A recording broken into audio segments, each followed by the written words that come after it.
سلامونه ملګرو، هیله ده صحتمند به یاست، وخت مو په خیر وي. زه یم عبدالفتاح هم در تاسو ګورئ تکنیکال همدار یوټیوب چینل. راځو د امازون اړوند شپږم کلاس ته. په دې ویډیو کې لومړی موضوع چې د سورسینګ ده. سورسینګ اړوند به مخکې موږ خبرې کړې، خو سورسینګ کله چې موږ هانټینګ وکړو یو پروډکټ هم پیدا کړو، له هغه وروسته سورسینګ مرحله ده. سورسینګ کې څه ضرور دي؟ لومړی سپلایر هغه چاته ویل کېږي چې موږ له هغه څخه پروډکټ اخلو.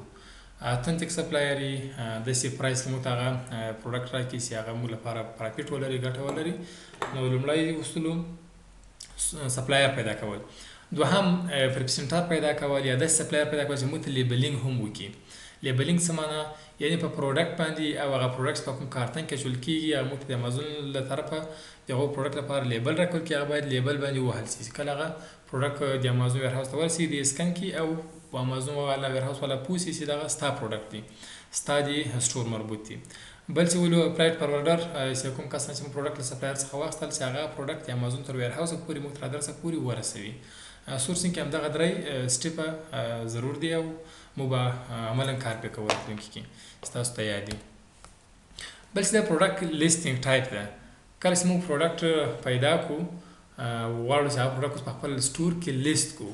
دا لیست دوه ډوله ده، یو میوټو لیسټینګ ده او بل لیو لیسټینګ ده. دغه عملاً ګورو. میوټو لیسټینګ چې ده، میوټو لیسټینګ ته وایي چې مخکې له مخکې یو برانډ یو کس هغه پروډکټ لیست کړی، یعنی ټایټل یې موجود وي، ډسکرپشن یې موجود وي، ایمیج یې موجود وي، هر څه یې موجود هغه پروډکټ او اوس مهال خرڅېږي په امازون کې. موږ راځو له هغو لیست کې خپل ځان هم شاملوو. موږ میوټ ورسره کوو تر څو موږ هغه پروډکټ خرڅ کړو. او یو نیو لیسټینګ دی چې نوی لیست، بخیر نوی یو پروډکټ راځي، نوی پروډکټ په نوی نوم باندې په نوی لوګو باندې هغه په امازون کې لیست کوي. میوټو لیسټینګ. اوس میوټو لیسټینګ کې څه شامل دي، څه ته ضرورت ده؟ که ته غواړې چې یو برانډ په یو لیست کې ځان شامل کړې، په هغه لیست کې ته هغه پروډکټ خرڅ کړې، نو برانډ اپروول ته ضرورت ده. ته باید هغه کوم برانډ څخه پروډکټ جوړ کړی، کوم نامه باندې د هغه برانډ څخه باید اپروول اجازه واخلې تر څو دغه پروډکټ ته هم خرڅ کړې په امازون کې، لکه نور کسان چې هم خرڅوي. بس ته هغه برانډ څخه پروډکټ اخلې، هغه ته ریسیل سرټیفیکیټ ضرورت وي. هغه ریسیل سرټیفیکیټ سره کوم جوړیږي، هغه په وروسته مرحلې دي، خبرې باندې کوو. جدا کورس هم ده، جدا موضوع هم ده.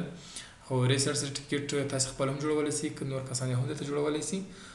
LLC د ریسیل سرټیفیکیټ د نمبر دغه وروسته خبرې باندې کوو. خو د برانډ څخه ته غواړې چې اپروول واخلې، ریسیل سرټیفیکیټ باید ولرې. بل دلته برانډ هانټینګ ده. موږ وخت پروډکټ هانټینګ وو، پروډکټ پیدا کړو، بیا دلته برانډ هانټینګ ده. تو باید برانډ پیدا کړې. هر برانډ چې هغه برانډ چې بیا هغه مختلف پروډکټ لري، ته دا پروډکټ درکوي، زه دغه پروډکټ زه لرم، تاسو له برانډ څخه اجازه واخلئ، دغه ټول پروډکټ ته کولی شئ په امازون کې خرڅ کړئ، اپروول یې ځینې اخیستی. خو ته دغه پروډکټ ګورې، سکن کوې به چې کوم پروډکټ کې تا ته پرافیټ شته، تر څو ته هغه له برانډ څخه واخلې او په امازون کې خرڅ کړې. بل میوټو لیسټینګ کې دوه بخشه دي. یو شپ فرام امازون ده، بل سولډ بای امازون یا سولډ بای برانډ یا سولډ بای سټور ده. دا راځو ګورو. دا پروډکټ ده. د پروډکټ په پورته ګوره سیلرز دي، شل سیلران دي.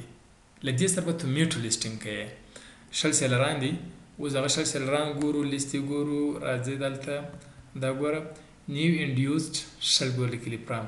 په دې دا ویکتور باندې به کلیک وکړې تر څو ته دغه لیست راخلاص شي. دا کسان دې خرڅوي، ګوره په $20 باندې خرڅوي. دغه اول چې د 15 باندې هم 20 40 مختلف دي. اوس راځي دلته ګوري، ګوره دا اول کې لیکلي شپ فرام امازون. ګوره امازون داسې خرڅي دي ته وایي، او سولډ بای دا خپله د هغه سټور نوم دی، چې سټور نوم ورکړی ده. دا کس یې خرڅوي خو شفټ کېږي له امازون څخه، دې ته په امازون کې بیې وایي. ګوره دا شپ فرام امازون چې دې ته بیې وایي. بل راځو ګورو، شفت فرام، ګوره دا نوم یې لیکلی ده، او دا بل سولډ بای. دا کس یې خپل سټور نوم د خرڅوي او خپل سټور نوم یې ورکړی، خپل سټور یې ورته شفټ کوي، دا له امازون نه ده، دې ته بی ام وایي. ګوره شپ فرام ادر، دا له امازون نه شفټ کوي، هغه کس یې خپل شفټ کوي، دې ته وایي بی ام. دا عملاً تاسې خپل ټول چک کوئ، مختلف پروډکټ چک کوئ. په دې کې ګورو، بل ګورو، دا ګوره شپ فرام امازون ده، او سولډ بای بل ته سټور نوم یې لیکلی، دې ته وایي بی وایي، دا خپل بی کوي. مختلف پروډکټ ته ګوره کېدلی شي. داسې پروډکټ هم راځي، شپ فرام امازون ډاټ کام، سولډ بای امازون ډاټ کام. دغه پروډکټ خپل امازون خرڅوي هم او خپل امازون په ګدام کې شفټ کېږي هم. دې ته وایي خپل امازون په دې دغه کې په دې لیسټینګ کې شامل ده. دا د ګوردام هغه د شپ پرام دا سولډ بای دا په ای بی ایم کوي د ای بی ایم وای ای بی ایم به تاسو په همدا رقم معلومولای شئ. دغه لیسټینګ د مختلف کسانو خرڅوي، 20 کسانو خرڅوي، ته کولی شئ د برانډ څخه اجازه واخلئ ته هم دا پروډکټ خرڅ کړئ. پرایس ستا په خوښه ورته کولی شئ ورته وټاګور مختلف پرایسونه 15 یو 52 مختلف پرایسونه دي. نو داسې بیا هغه پرایس څومره ښکته وي هغه ته هغه د خرڅلاو چانس زیات ورکول کېږي، بای باکس زیات ورکول کېږي، هغه مختلف ټرمز لري چې په کوم اساس بای باکس زیات ورکول کېږي. نو دې ته وایي میوچوال لیسټینګ. او میوچوال لیسټینګ بیا دوه ډوله ولرو، یو شپ فرام امازون بل شپ فرام ادرس وی بی او بی ایم. بل د نیو پروډکټ لیسټینګ ده. لیسټینګ مو دوه ډوله دي، یو میوچوال لیسټینګ هم کتل، بل نیو پروډکټ لیسټینګ. نیو پروډکټ لیسټینګ چې د کسټمایزیشن پروډکټ دغه نو پروډکټ به تو لیست کوي، پروډکټ نیم د پروډکټ لپاره لوګو د هر څه به تخپلي، پروډکټ ډیټیلز، ټایټل، فوټوز، بولټ پوینټس د هر څه به خپل ورته ورکړي. او هغه میوچوال لیسټینګ چې و دي بل لیست ورځي ټول شیان موجود دي فقط ته ځان ورسره جاین کوي. هغه ته لیسټینګ کې نه پروډکټ نه فوټوز ته ضرورت نه ډیټیلز نه ټایټل لیست هم ضرورت نشته.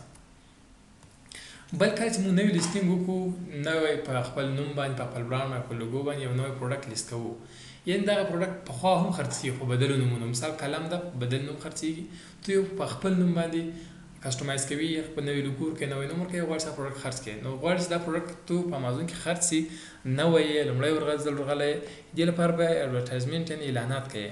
یو چې پی پی سي کمپنۍ دا خپله دا اعلانات امازون درته کوي، سپانسر کېږي، پکې خلکو ته ښیي چې دا پروډکټ ده وایي اخلي. او بل پروکسي مارکیټینګ ده. دا مارکیټینګ لیک پیچلی ده او ډېر نه پیچلی. تاسې په دې لپاره دا مارکیټینګ کوئ، مثال کسانو ته وایاست چې ما پروډکټ مارکیټینګ وکړه، کله چې هغه کوم کود ته ورکړئ چې هغه له هغه کود له طریقې دا پروډکټ خرڅ شي، هغه کس ته بیا کوم اندازه کمیشن پکې ورکوي، پیسې پکې ورکوي په پراکټ کې. دې ته پروکسي مارکیټینګ وایي. نو هیله ده چې ویډیو به مې تر ډېره مو کتلي، ګټه مو ځینې اخیستي. که مو چینل ته ډېره نه سبسکرایب کړی، چینل ته سبسکرایب کړئ تر څو راتلونکو ویډیوګانو هم خبر شئ. که کوم پوښتنه لرئ له موږ سره یې شریکه کړئ کمنټ کې، تر څو موږ تاسو ته مکمل معلومات درکړو. تر بلې ویډیو په لاس سپارم، ښه وخت، ښې چارې.